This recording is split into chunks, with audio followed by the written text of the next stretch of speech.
Assalamualaikum warahmatullahi wabarakatuh.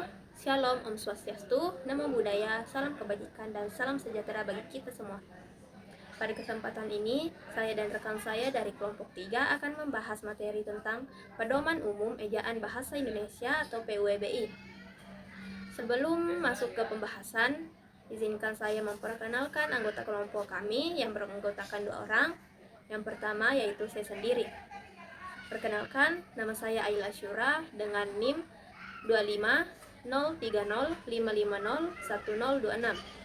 Dan anggota kelompok yang kedua yaitu Nur Zakila dengan NIM 25030550130. Untuk materi pertama sampai materi ke-7 akan disampaikan oleh saya sendiri.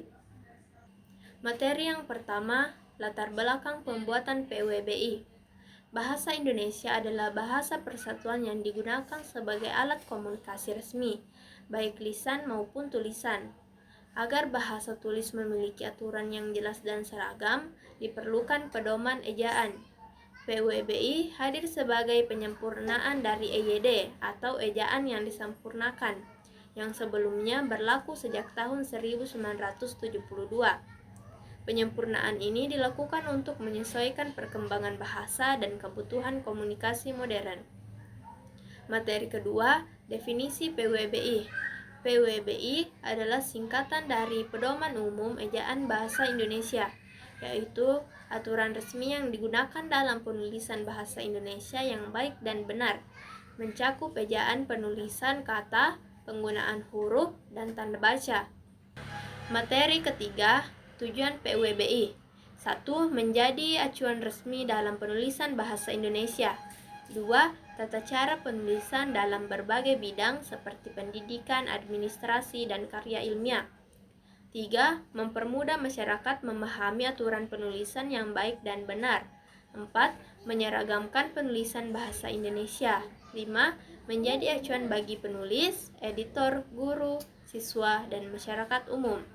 Keenam, menjaga kelestarian dan keteraturan bahasa Indonesia yang baik dan benar. Ketujuh, membantu komunikasi tulis yang efektif dan efisien. Materi keempat, pentingnya menggunakan ejaan yang benar. Penggunaan ejaan yang benar penting karena 1. Menghindari salah tafsir dalam komunikasi. 2. Menunjukkan kesantunan dan kecermatan berbahasa. 3. Menjaga wibawa bahasa Indonesia sebagai bahasa resmi negara. Materi kelima, dasar-dasar ejaan. 1.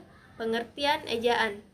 Ejaan adalah seperangkat aturan tentang cara melambangkan bunyi bahasa dengan huruf, serta cara menulis kata, kalimat, dan tanda baca.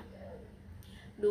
Pentingnya ejaan. Dengan ejaan yang seragam, pembaca dapat memahami maksud penulis tanpa menimbulkan salah tafsir. Materi ke-6, sejarah perkembangan ejaan bahasa Indonesia. 1. Ejaan Van Ophuijsen pada tahun 1901 masih menggunakan huruf-huruf Belanda. 2. Ejaan Republik atau ejaan Suwendim pada tahun 1947 mulai disederhanakan. Ketiga, ejaan yang disempurnakan atau EYD pada tahun 1972 lebih praktis dan modern.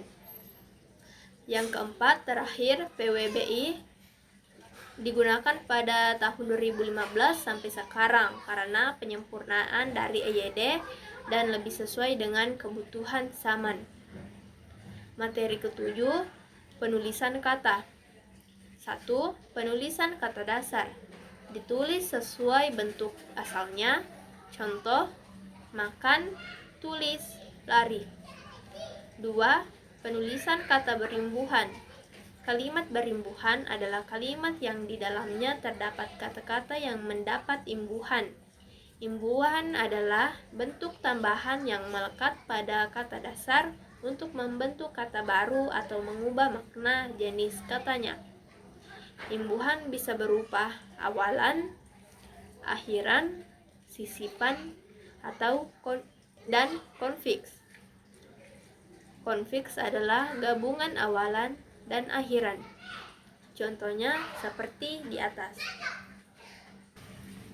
Baik, untuk materi selanjutnya akan disampaikan oleh rekan saya, yaitu Nur Zakila. Kepada Nur Zakila, disilakan. Baik, terima kasih kepada rekan saya Ayla karena telah mempersilahkan saya untuk memaparkan materi selanjutnya. Pertama-tama, perkenalkan nama saya Nur Zakila dengan NIM 250305501030. Penulisan kata yang ketiga adalah penulisan kata majemuk. Kata majemuk merupakan gabungan dari dua kata atau lebih yang membentuk makna baru yang berbeda dari arti kata-kata penyusunnya. Kata majemuk sering sekali dianggap sebagai satu kesatuan makna, bukan hanya sekadar rangkaian kata saja. Contohnya, kata rumah sakit yang ditulis secara terpisah dan kata matahari yang ditulis secara serangkai. Yang keempat adalah penulisan huruf kapital dan huruf kecil.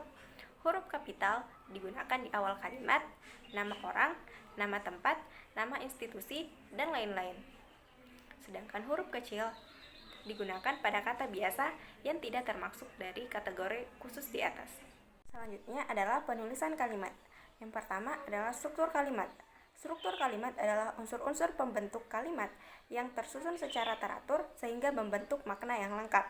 Dalam bahasa Indonesia, unsur kalimat adalah subjek, predikat, objek, pelengkap, dan keterangan. Sebagai contoh, ayah membaca koran di teras, di mana ayah adalah subjek, membaca adalah predikat, koran adalah objek, dan di teras merupakan keterangan. Kemudian, penggunaan tanda baca. Yang pertama, tanda titik. Tanda titik digunakan di akhir pernyataan. Yang kedua, tanda koma.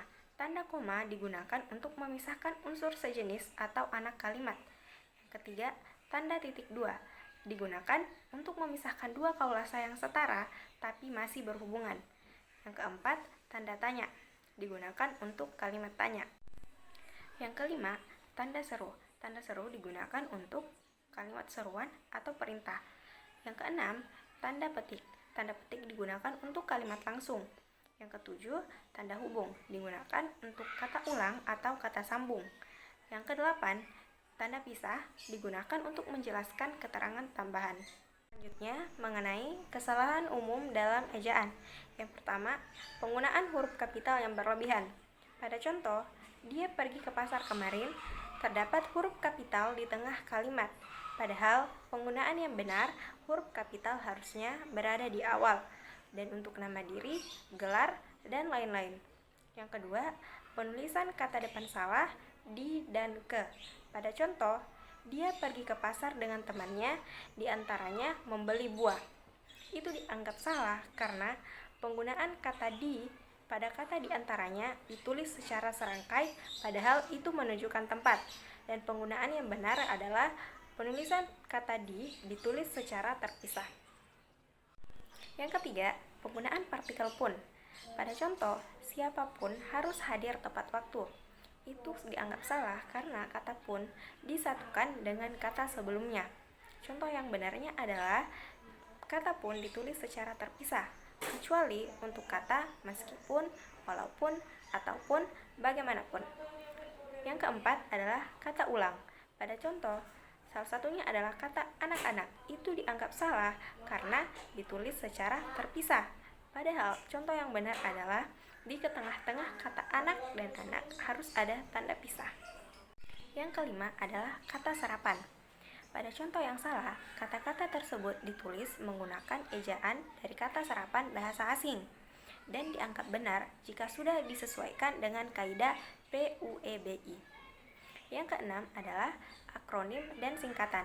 Pada salah satu contoh, kata SMP ditulis menggunakan huruf kecil, padahal untuk singkatan lembaga harus ditulis menggunakan huruf besar semua. Yang ketujuh adalah penulisan angka dan lambang bilangan. Pada contoh, dia membeli 3 ekor kambing. Dianggap salah karena angka 3 tidak ditulis dengan huruf, padahal teks tersebut tidak menunjukkan data atau statistik. Itulah hasil presentasi dari kelompok kami. Semoga materi yang disampaikan bermanfaat untuk kita semua. Sekian dan terima kasih. Wassalamualaikum warahmatullahi wabarakatuh.